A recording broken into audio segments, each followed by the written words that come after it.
Hi, this video is all about CV top tips.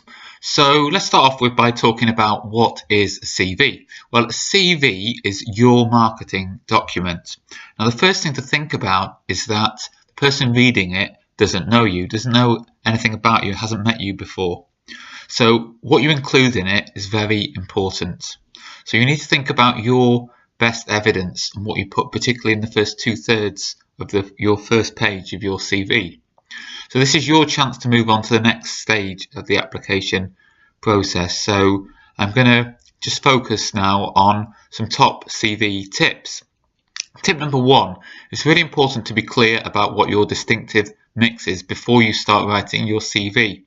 Sometimes someone will write a CV and say, this CV is quite bland, there's nothing really distinctive about it. So it's really important that you're clear about what's distinctive in terms of your mix of skills and qualities before you write it.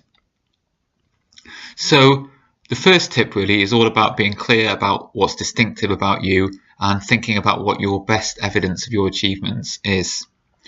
Tip number 2, don't just talk about the duties that you've done, for example in different jobs, talk also about the skills and the competencies you have gained, and you need to be able to evidence these in your CV.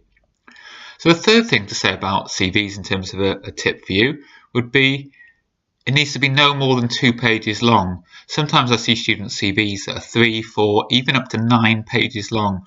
In reality, a CV is only read by an employer for probably about 15 or 20 seconds. So a CV that's more than 2 pages is just not going to keep their interest. The fourth tip is once you've had a go at writing your CV, once you've drafted something, get feedback on it. You can do this by talking to a careers advisor and also by talking to employers about your CV and getting feedback from them.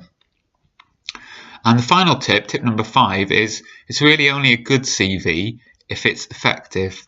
So if you're sending your CV out to companies, you may think it's a good CV, but if it's not actually getting you through to the next stage of applications, then that's the stage at which you need to review it, make some changes, maybe by talking to a careers advisor or talking to some employers about it.